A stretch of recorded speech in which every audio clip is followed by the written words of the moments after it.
Amados, que Jesus nos abençoe mais uma vez.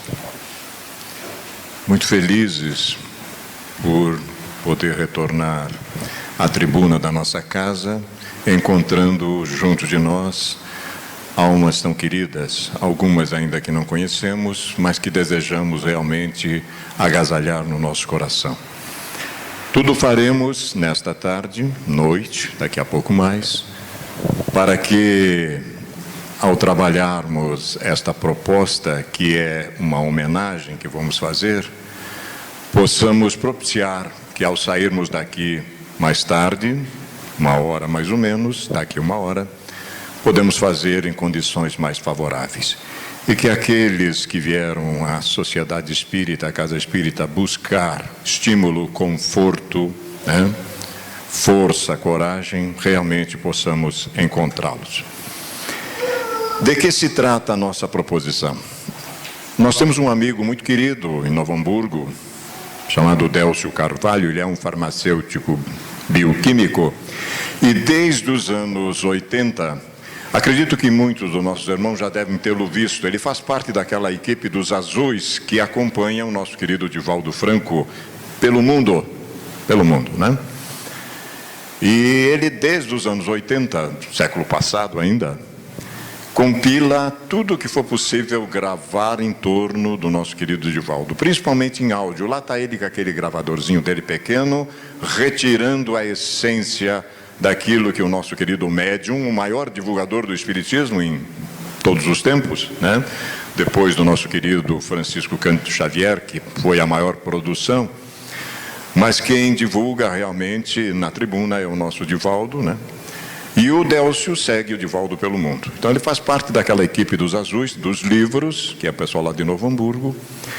E o que fez o Délcio? Esse material vai se tornar realmente publicável, como nós estamos vendo aqui. Aliás, ele já publicou o primeiro volume de uma série de 4, e ele deu o título de Colar de Diamantes para essas obras, né? Nós estamos vendo aqui, na minha frente, o Colar de Diamantes.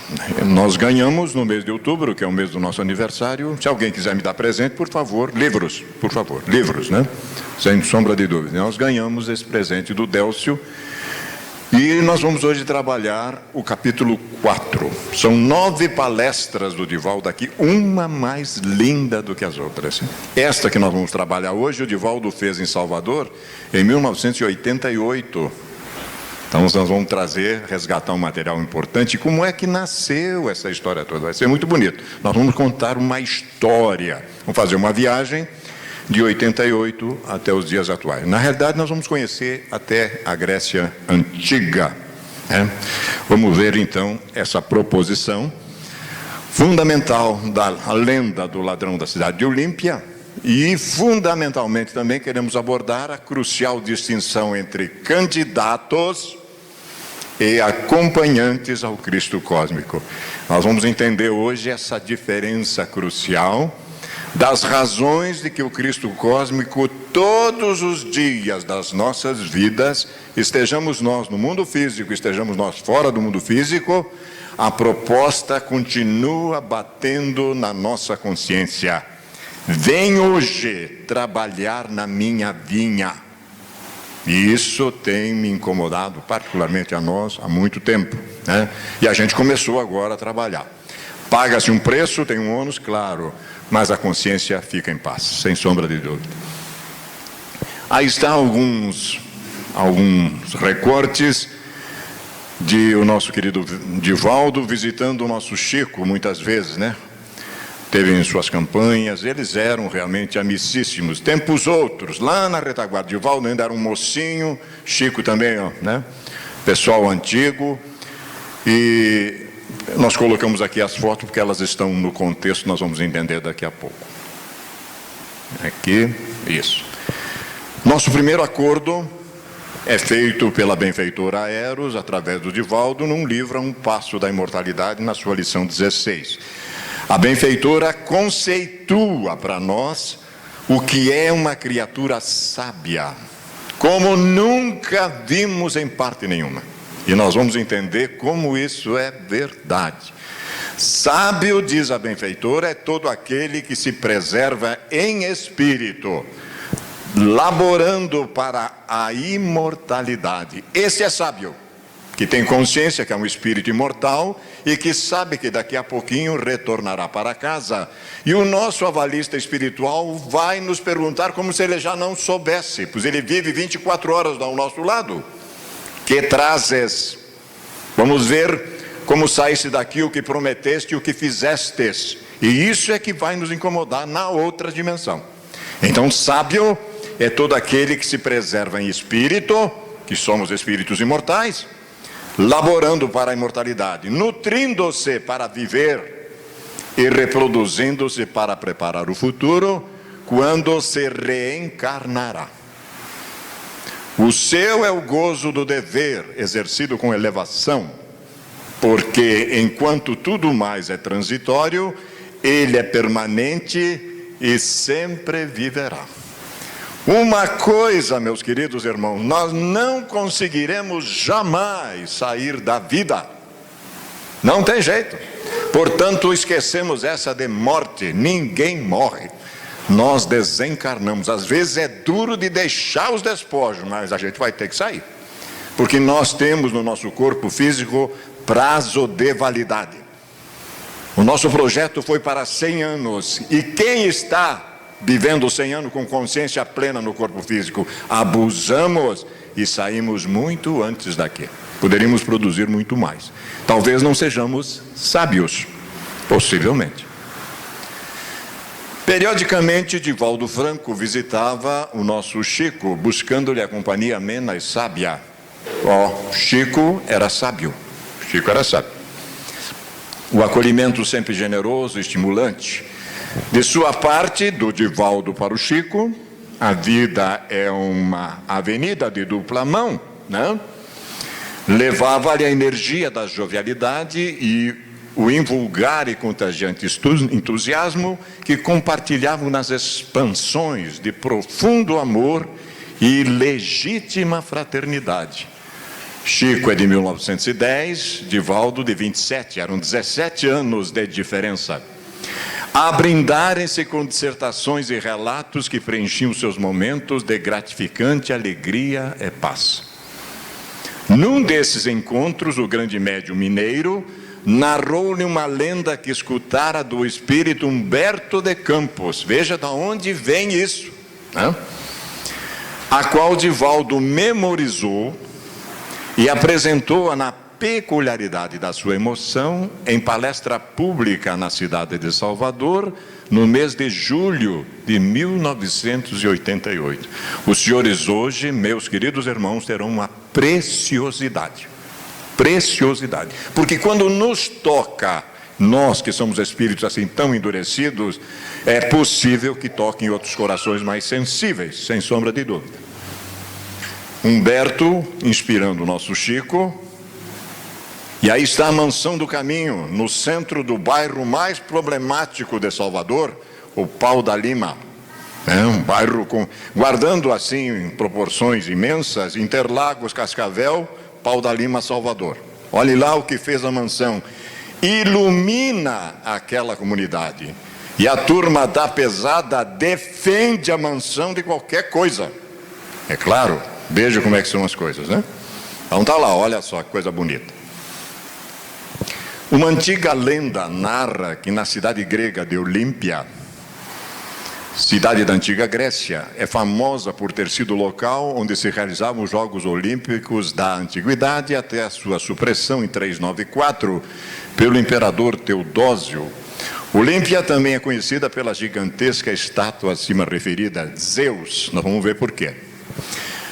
Havia um santuário especial dedicado a Zeus, que é o senhor do Olimpo, deus do céu e da terra, considerado a divindade suprema do panteão grego.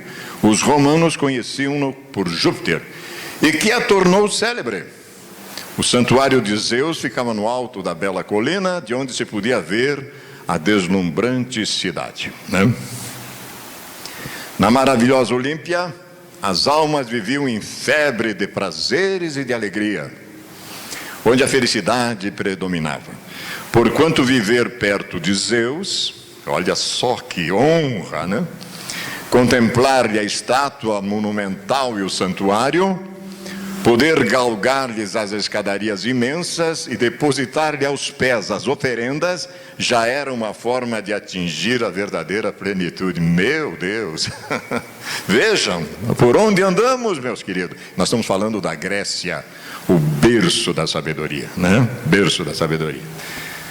Certo dia pela manhã, um bandido que se dedicava à rapina, que é uma espécie de roubo violento, depois de meditar demoradamente, vejam que até ladrão medita. Que coisa, né? É do ser humano meditar. Decidiu-se por abandonar o furto. Claro que tem condições, não vou abandonar assim, né? Compreendeu que na meia-idade ele não se podia mais permitir aventura, viver de assalto, deter-se em situações perigosas. Então veio-lhe a inspiração. Vejam que para o mal também tem inspiração. Olha que coisa interessante, né? Para realizar um crime no qual pudesse amealhar uma verdadeira fortuna e liberar-se daquela arte degradante que o martirizava, iria aguardar uma ocasião oportuna. Quer dizer, eu mandei uma mensagem para o cosmos, estou aguardando. É claro que na lei de afinidade a resposta virá. Não temos dúvida nenhuma disso, né? Ainda se demoravam as sombras da noite, apesar de a madrugada lentamente vencer a densidade da escuridão, quando resolveu sair a passear pelos bairros elegantes da cidade. Subitamente teve a atenção voltada para um palacete que descuidadamente estava com uma das portas abertas. A ocasião faz o ladrão, olhem só. Denunciando que a família possivelmente saíra com muita pressa e os empregados esqueceram de cerrá-la. É possível que eu estivesse passando e nem visse, mas alguém disse, olha para lá. Olha para lá. A inspiração, né? Vencido pela cobiça e ávido de poder, o bandido adentrou-se sorrateiramente, se dirigiu, depois de passar pelo formoso átrio, à alcova, que é o quarto interno, a alcova doméstica. Encontrou-a regularmente revirada, denotando que o casal havia chegado de alguma festa na noite anterior e se vira obrigado a viajar de imediato. Quer dizer, tudo se ajeitando. Assim que a alva raiasse nos céus da cidade famosa. Ali, sobre os móveis, estavam joias de alto preço, braceletes, diademas, anéis, e no seu entorno encontravam-se vasos de alabastros, objetos e utensílios de alto valor, adornados, enfeitados de pedras preciosas. Mas que maravilha, né? Tudo ali à disposição. O bandido, muito feliz, começou a reunir todos aqueles petrechos que iriam aposentá-lo regaladamente, né? Isso me lembra a passagem evangélica do cara dos celeiros. Em vez de ele compartilhar aquela safra imensa, ele faz um celeiro maior. E aí diz assim, bom, agora eu vou deitar e rolar. E na mesma noite ele desencarnou. Não adiantou alguma coisa? Não. E como formasse em volume muito grande, ele resolveu por tirar a fronha de um travesseiro de plumas, amarrando-a numa das extremidades, pôs-se a repletá-la apressadamente. Levou até as fronhas da família, né? Até as fronhas. A fronha tornou-se referta, cheia. Num ato incontinente, voltou-se para as jarras de ouro, de prata, de alabastro e o fruto da sua ganância sobre as coisas, sobre as costas, digo. Preparou-se para sair. No exato momento em que ia abandonando o quarto, um ancião que era membro da família, percebendo aquela movimentação estranha, veio às apalpadelas pelo corredor a indagar quem estava ali, porquanto era cego, invidente, né? O crime nunca é perfeito, né? O bandido prendeu a respiração. Viu no olhar parado do ancião a cegueira estampada e, como aquele percebesse-lhe a respiração ofegante, abriu os braços na aduana da porta de saída e intimou. No corredor, ele não poderia passar, né? Quem está aí? Anuncie-se, faz favor. E porque o impedia de evadir-se, o assaltante tomou um vaso de alabastre e avançou dominado pela fúria, golpeando reiteradas vezes o homem de idade, que tombou exausto. Vindo a desencarnar, ato contínuo. Saltou sobre o cadáver e saiu em disparada a carregar o resultado da sua rapina. O dia avançava em claridade. Olímpia, como as ilhas gregas, é uma cidade ardente, fremente de movimentação. O Facínora, homem perverso, caminhou apressado para poder evadir-se ao máximo do lugar do crime e encontrar do outro lado uma embarcação que o levasse a Corinto, para dali fugir na direção da Península Itálica. No momento em que a canícula, o calor, atingia uma temperatura elevada, ele sentiu-se vencido pela estafa, a sede, o calor, cansado da fuga pela estrada longa e empoeirada. Observou que adiante havia uma árvore generosa, repleta de verdor. Uma muralha protetora e antiga, derrama a sombra agradável sob a relva delicada, deixando o lugar privilegiado pela temperatura amena. Ele não resistiu à atração da paisagem, preferindo repousar um pouco para dar curso à viagem de fuga. Colocou os 2 sacos com a rapina de forma acomodada, deitou-se e reclinou a cabeça sobre um deles, adormecendo de imediato. E agora vai acontecer um fato interessantíssimo, Mal perdeu a consciência, teve uma visão extraordinária. Desenhou-se-lhe na paisagem mental do estado onírico o imponente Zeus, o maior dos deuses do panteão, com as mãos estendidas em atitude de socorro. O seu olhar era rutilante como 2 safiras preciosas, os lábios abriram suavemente e uma voz que parecia um truar de canhão longínquo falou-lhe aos ouvidos. Foge daqui. Dentro de alguns minutos a muralha ruirá. Choveu nesses dias e os seus alicerces estão abalados. Ela vai ruir e tombar sobre o teu corpo, matando-te impiedosamente. Foge. Deus. Escutando a voz imperiosa, o bandido despertou. Olhou em derredor, mas tudo parecia bem, estava tudo tranquilo, O sol dardejava como antes, mas por via das dúvidas, o seguro morreu de velho, Tomando dos 2 fardos, afastou-se com cautela. Vai que acontece mesmo, Mal chegaram a uma distância regular que ele podia preservar a vida, com um estrépido estrondo, a muralha tombou, despedaçando-se sobre a árvore e o lugar em que ele se encontrava, tendo-o matado, caso ali estivesse permanecido. Olha que coisa, olha só que choque, Que faz o nosso amigo? O bandido comoveu-se. Dominado por um estranho abalo emocional, resolveu-se por voltar a Olímpia e o fez imediatamente. A emoção lhe desgovernava as carnes, sabia que era um bandido, reconhecia a sua dificuldade, mas diante daquela situação amarga, sentiu imperiosa necessidade de agradecer a Zeus, que apesar do crime que acabara de perpetrar, dele teve compaixão, salvando-lhe a vida. Será que é isso? Será que é isso? Olímpia, que se derramava sobre as colinas da cidade, estava agora à sua vista, quando a tarde dourada começou a tomar conta do dia.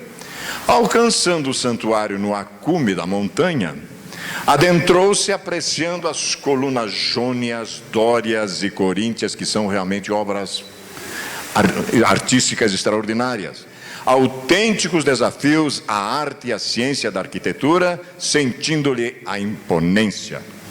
Lá no fundo, a estátua de Zeus, em maravilhosa composição de mármore de Carrara, apresentando-se grandiosa em atitude estoica de dominador. Então, foi para o templo agradecer que o Deus tinha lhe salvado a vida. A escadaria imensa, francamente iluminada por algumas lâmpadas votivas, deslumbravam, enquanto o perfume de mirra, que bailava no ar ao lado de outros aromas, levaram-nos à comoção inabitual. Em pranto, jogou a joia sobre o piso e selecionou um maravilhoso rubi. A gema vermelha, como uma pasta de sangue, refulgia agora diante dos raios do sol que penetravam entre as colunas, deslumbrante. Por parecer-lhe a joia mais rara, acercou-se da escadaria imensa, subiu-a um pouco e a meio caminho depositou a joia num dos degraus em comovedora oferenda. Depois desceu, ajoelhou-se de mãos abertas e exclamou: Senhor, sabes que sou ladrão, e sabes também que sou assassino. Venho depositar aos vossos pés as gemas mais fascinante, aquela que me parece a mais valiosa, traduzindo a minha gratidão porque acabastes de salvar minha vida. É interessante, um paradoxo essa coisa, né? Que Deus é esse? Que história é essa, né? Vamos ver. Dobrou a cabeça, emocionado entre lágrimas. Quando a ergueu, ficou estupidificado, porque teve a sensação de que o monumento de mármore parecia oscilar na base. E aquele ser grandioso destacava-se do bloco que o enjaulava, adquirindo vida, com o semblante aberto num sorriso jovial, os olhos refulgentes, a mão a movimentar-se numa atitude de vitalidade. O grande Deus, com a toga a cair-lhe até os pés, começou a descer a escadaria numa atitude majestosa. Imaginemos a cena, né? Imaginemos a cena. O que é que a nossa consciência de culpa não faz, né? Aproximando-se da joia, dobrou-se, tomou-a na mão e, chegando ao lado do bandido, devolveu-a. Toma, não a necessito. Devolvo-te a gema que me pretendes honrar. Mas, Senhor, acabais de salvar minha vida, quero patentear-vos a minha gratidão. Aí está, Senhor, o produto da minha rapina que reparto convosco. Tomai a joia, ela é tudo que posso dar-vos por me haver de salvado, ou do contrário, a minha vida não tem sentido. Interessante. Foi então que o Deus glorioso e triunfador, diante das últimas palavras do bandido, aditou: isso, meus irmãos, é uma projeção para nós. Está valendo até hoje para nós. Sim, a tua vida tem sentido. Não a salvei porque a mereças. Salvei-a-te porque tu não mereces morrer. É diferente. O teu crime é tão nefando, a tua existência é tão abjeta, que a morte te seria inevitavelmente um prêmio pelo crime covarde que acabaste de perpetrar.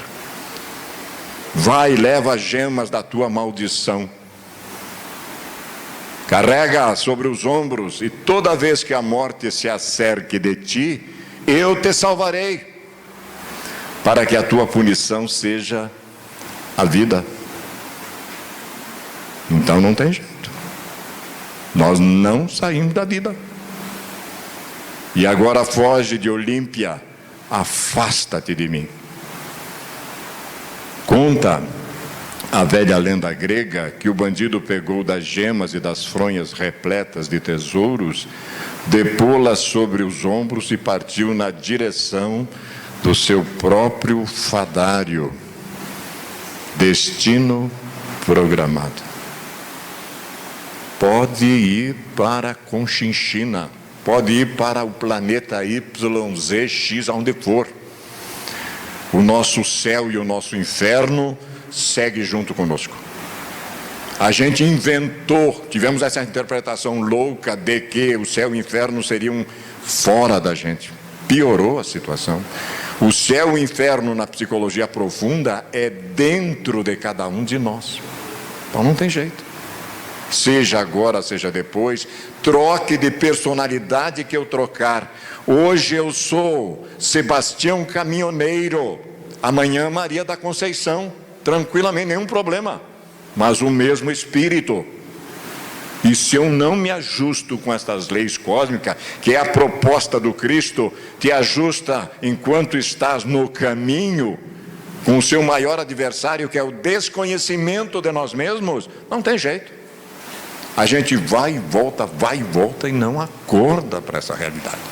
Então a lenda do ladrão da cidade Olímpia está nos chamando a atenção para isso. E isso foi feito, meus irmãos, essa proposta em 88. Agora que nós estamos recebendo uma informação desse nível tão alto, embora saibamos destas coisas. Diz a nossa querida benfeitora, novamente, que o aprendiz que anela pela vitória, somos nós os aprendizes, deve ser exigente consigo mesmo e benevolente para com o próximo. Porque se eu descubro que falho, que sou imperfeito, por que não relevo também, por que não me utilizo do perdão em relação ao outro, que tem a mesma problemática do que eu? Trabalhando sempre pela transformação desses inimigos em companheiros que lhe faculte a generosidade radiosa e enriquecedora, a coragem disciplinada que o faça um estoico, o otimismo radiante que o transforme em dínamo gerador de alegria e saúde plena, que lhe transpareça em forma de solidariedade e de reconhecimento à vida, a ninguém impondo carga de dores desnecessária. Deus nos criou todos iguais, meus irmãos, perante a dor, para que a gente saiba que já temos uma carga nossa e que não é justo fazer os outros sofrer também. A gente sabe, sente na própria pele, né? Como é que eu vou exigir também dos outros? Esta lenda, meus queridos, estará repetida, olhem, de outras maneiras, mais tarde em uma outra, algo semelhante de natureza hebreia, chamada a história de Judas Ashverus, judeu errante, apátrida, sem lugar, sem ninguém, sem carinho. Também está presente na tradição hindu, quando Buda, o grande Buda, o iluminado, diz: o erro é como a sombra. Quando raia a paixão, leva ao crime.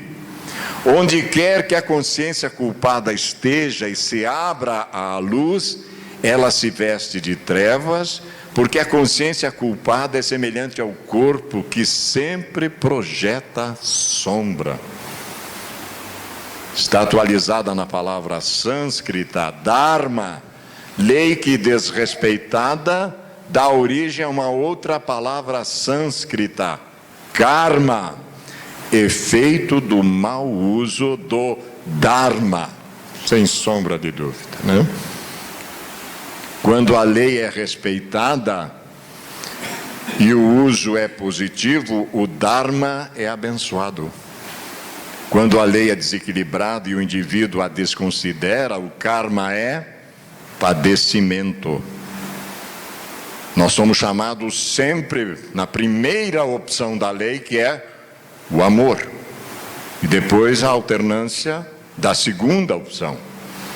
É por esta razão que os karmas negativos nos seguem atrás, como os dharmas positivos nos abrem as portas da vida. A lenda do bandido de Olímpia tem uma grande atualidade nesta hora de dores que ao Espiritismo cumpre luarizar e modificar nesse momento de desafios e amargores que a doutrina espírita cabe solucionar nesta hora, quando fomos chamados a uma mudança de atitudes perante a vida e ainda não nos resolvemos por imprimir no nosso cotidiano a certeza inapelável de que somente uma consciência tranquila, que se deriva de um coração pacificado pela conduta reta, constitui a meta que nos cabe atingir. Agora a gente entende, a proposta é essa mesmo: buscai antes o reino de Deus e a sua justiça. Todas as demais coisas vos serão dadas por acréscimo. E nós, muitas vezes, por opção, invertemos essa situação, né? Invertemos. Mas daí a possibilidade de refazer caminhos. Solidão, enfermidades, dores morais, problemas socioeconômicos, dificuldades, são a injunção que a vida nos retribui, graças à nossa conduta nos dias passados. Desde Olímpia. Diante disso, aproximamo-nos do trono de Deus e lhe fazemos a oferta, a nossa oblata. Oferecemos-lhes o coração em holocausto, a vida em sacrifício, e Deus nos contesta. Mas como? Por quê? O repouso, por enquanto, ser-vos-ia um prêmio, por causa do nosso passado comprometedor. Vejam só. A ansiedade, o arder na sarça, no matagal, é o que mereceis como tributo de reabilitação. Agora se afasta de mim. A gente viu lá. Recomeça novamente, né? Pelo mesmo caminho que tu veio trilhando, fazendo essa loucura toda, retorna e recolhe os calhaus que deixaste na retaguarda. Tem jeito, senão a gente não tem paz, porque a nossa essência manda que fazemos isso, né? Eis porque os nossos karmas nos levam às pessoas e aos caminhos que devemos percorrer, mas que nos cabe ultrapassar com a alegria de viver, com a certeza de que nós estamos depurando e que, por mais áspera que se nos apresente a injunção reparadora, ela é sempre o caminho da nossa redenção. Não precisava ser assim, mas infelizmente são as nossas escolhas. Narra Humberto de Campos, espírito, pela abençoada mediunidade de Chico Xavier, que apresentaremos conforme a emoção desse momento e com ligeiras modificações, que numa daquelas jornadas realizadas por Jesus, Pedro acercou-se dele emocionadamente, levando 3 candidatos ao Evangelho. Magistral, meus irmãos, vão ter hoje algo magistral. E nós somos candidatos ao Evangelho do Cristo. Agora nós vamos entender o que é ser candidato e o que é realmente acompanhar o Cristo, né? Porque ele, sendo guia e modelo, foi o único ser iluminado que veio à Terra e cumpriu na íntegra aquilo que realmente lecionou. O único, cumpriu na íntegra, né? Com a efusão do homem simples, que houvesse encontrado 3 tesouros, referiu-se ao mestre, Pedro e Jesus. Pedro, o discípulo mais velho. Rabi, hoje tirei do ar a felicidade. Quando eu vi isso aqui, eu ri. Digo, Pedro dando felicidade para Jesus. Eu tive que rir. Mas é verdade. Pedro, trago-te de presente, olha só, né? 3 homens excepcionais para o governador espiritual do planeta, né? Imagina, Senhor, que tive a maior dificuldade de encontrar 3 no planeta. 3, né? Trouxe a fim de que possam servir na nossa seara, trabalhar no desdobramento da Boa Nova. Vamos ver que coisa interessante. Este aqui é Eliaquim ben Joseph. Vê, Senhor, é um homem venerando. As suas barbas brancas e as suas cãs projetadas, seus olhos agudos de lince e a sua respeitabilidade farisaica, dão-lhe toda a grandeza que vai projetar em nosso ministério o poder de que ele se encontra revestido. Veja que nem Pedro tinha entendido a proposta crística do meu reino não ser deste mundo. Olha o Pedro, né? Então desejo dizer, Senhor, que este homem é portador de uma habilidade especial. É um homem prodigioso. E nós temos muitos desses prodígios no nosso movimento, né? Ele vê em circunstâncias raras. A sua visão penetra as paredes e pode encontrar qualquer coisa que esteja oculto ao olhar comum. É capaz de ler os pergaminhos sagrados que estão por detrás do santuário. O cara realmente era incrível, né? Quando o sacerdote se levanta e descerra o papiro que vai ler, ele antes o lê e pode descobrir tesouros ocultos. A sua vista, parecendo dardejar um fogo divino, adentra-se em toda parte e nenhuma parede lhe serve de impedimento. Ele está desejando aderir à boa nova. Então, Pedro apresenta o Eliaquim para Jesus. Jesus olhou para Eliaquim.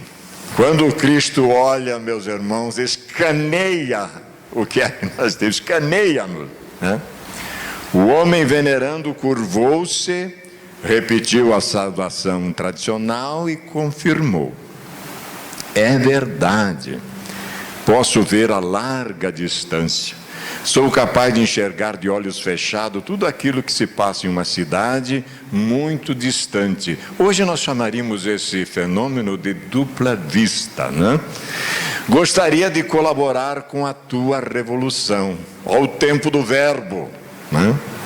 Sei, meus olhos dizem-me que tu és o revolucionário de Deus, o Messias.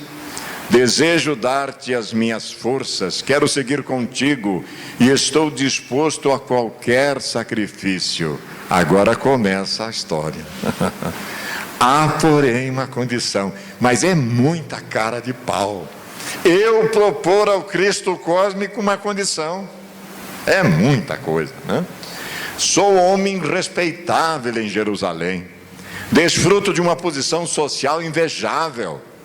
As pessoas me consultam, o meu nome está nos pergaminhos sagrados das famílias tradicionais da Hebreia, e desejo colaborar contigo, porém, um pouco à margem, discretamente, distanciado, porque se as pessoas souberem que aderir a um revolucionário, este escândalo poderá projetar o meu nome numa área desagradável, prejudicando a minha imagem. Olha que coisa. Mas estarei disposto a ajudar-te sempre que se faça necessário. Colaborarei, está bem? Jesus sorriu com uma expressão enigmática e profunda. Olhou para Pedro, que não supitando entusiasmo, continuou. Este aqui, o segundo, é um homem na pujança das forças. É Sadoc. Devia ser Sadoc ben Vanim, no mínimo. É um homem admirável. Senhor, ele escreve de uma forma que fascina. Isso até me deixou meio... A sua mão, sem qualquer contato humano, escreve páginas ardentes e arrebatadoras. Ele é capaz de tocar as pessoas e abençoá-las. Chispas, labaredas de fogo saem dos seus dedos e recuperam a saúde nos enfermos. Ele escreve discursos notáveis, interpretações grandiosas da lei, mas quando toca, as pessoas fremem e se libertam dos espíritos maus, das situações penosas. Ele também está disposto a trabalhar contigo.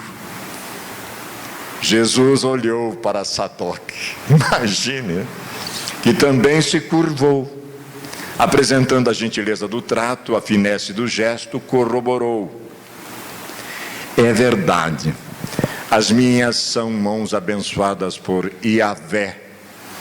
Quando as toco, as feridas fecham. Quando escrevo, rutilam estrelas as minhas palavras. Toda vez que me acerco de alguém, de mim se exterioriza um poder que é saneador. Então desejo colaborar contigo, mas... Ai, meu Deus do céu. Neste momento, estou comprometido com uma revolução. Outra. Sei que o poder de César está quase por cair e ficarei à retaguarda. Ajudar-te-ei, mas não posso aparecer de público. Todo mundo preservando-se, né? Porque senão os outros poderão descobrir os planos de um grupo revolucionário que está sitiado em Jerusalém. Mas podes contar comigo. Jesus sorriu, passou a olhar sobre aqueles dois homens notáveis e derramou a luminosidade da sua ternura sobre Pedro, agora com lágrima nos olhos diante do terceiro candidato. Era um jovem fogoso, ardente, apaixonado, e Pedro o recomendou, tocando no ombro do rapaz. Vai, conta a sua história. Senhor, este fala. A sua garganta é uma flauta de ouro. Quando descer o verbo, a melodia se espraia, as pessoas se encantam, e ele está comovendo Jerusalém. Todos se convencem ante a beleza dos seus argumentos, como se ele tivesse uma tela de ouro incrustada no coração. Por ali passam as melodias da vida e todos se embevecem com seu canto. Ele me disse que está disposto a dar a sua vida jovem pelo êxito da boa nova. Muito bom. O rapaz voltou-se para Jesus e elucidou. É verdade, eu me darei. Aqui estou para doar-me. Acredito no seu ministério. Sei que você é embaixador de Deus porque ouvi a sua palavra. Ela penetra o ser como se fora um bálsamo e tranquiliza como um unguento. A expressão do seu olhar desnuda-nos e a sua presença enternece. Desejo oferecer-me a sua revolução, mas sou jovem. Somente por pouco tempo peço-lhe que me deixe casar primeiro. Olha que coisa. Porque estou vinculado a uma família nobre de Jerusalém, que me concedeu a mão de sua filha única, e que traz como presente de casamento uma extraordinária herança, que mudará a minha vida e me dará os meios para a grande batalha. Está bem assim? Jesus novamente sorriu, agradeceu a presença das três personalidades maravilhosas e foi andando suavemente com certa indiferença. Imagine a indiferença do Cristo, né? Pedro não suportou o silêncio, é lógico. Correu no seu encalço e o interpelou. Senhor, nem uma palavra? Não, Pedro. Mas são três candidatos, eles pretendem ajudar na revolução da Boa Nova. Eu sei, Pedro, eu sei. Mas, Senhor, eles não são candidatos comuns. São homens notáveis, são paranormais, são pessoas portadoras de muitos dons. Eu sei, Pedro, eu sei. Mas, Senhor, um deles vê, outro escreve e cura, outro fala. Eu sei, Pedro. E olhando o mar gentil que se derramava no rendilhado de espumas brancas, beijando as areias da Galileia, Jesus arrematou a entrevista observando: meus irmãos, é a hora de guardar para sempre o que nós vamos ver agora. Para sempre. Que se transfira para o nosso inconsciente e que nunca mais o esqueçamos. Sei que eles são portadores de altos dons, mas não te esqueças, um deles está preocupado com a sua posição social em Jerusalém e a revolução. O segundo deles está preocupado com a posição social e com a glória do governo transitório. E o terceiro com uma herança. Estou atrás daqueles que não ambicionam nada, que se queiram doar sem qualquer retribuição. E ademais, Pedro, quero dizer-te que a humanidade sempre teve homens extraordinários e os terá. Mas não te esqueças que acima deles estou eu,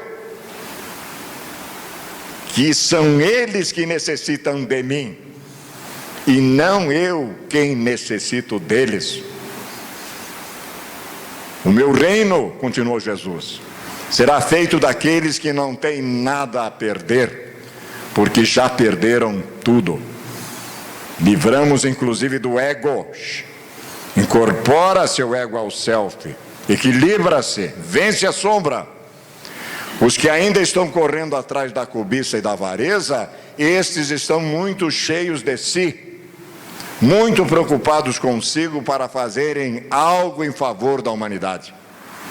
Além disso, existe a morte que os não discriminará, porque veio para todos, enquanto eu sou a ressurreição e a vida, e aquele que me segue, mesmo morrendo, viverá.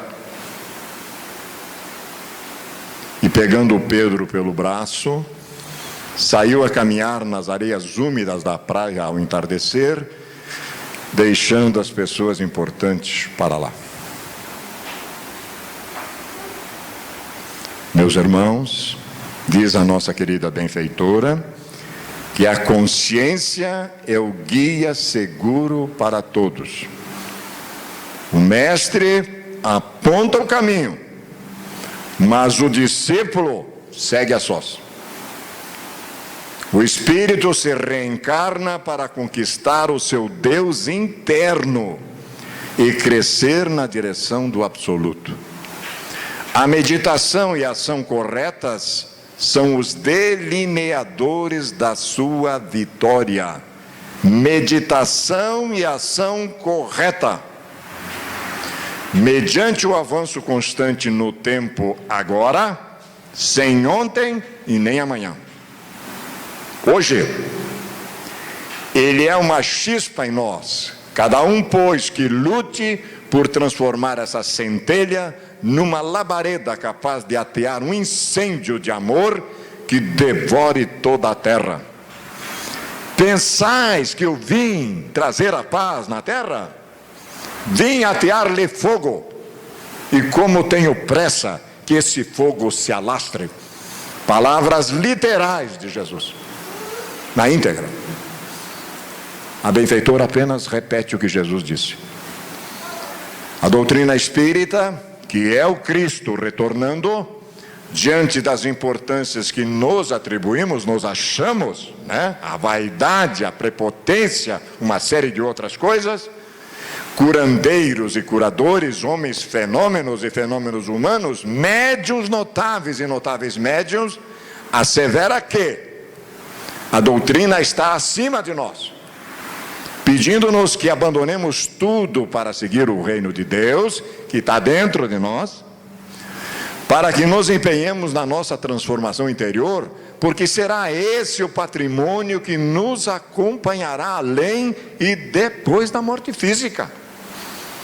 E é o único tesouro que nos fará refugir diante dele, porque somos o efeito do que fizemos e seremos o resultado do que façamos. A gente planta, a gente colhe. A nossa vida, meus queridos, será sempre as nossas escolhas e as suas consequências. Portanto, está na hora de começarmos a escolher o melhor, já que sabemos que somos espíritos imortais.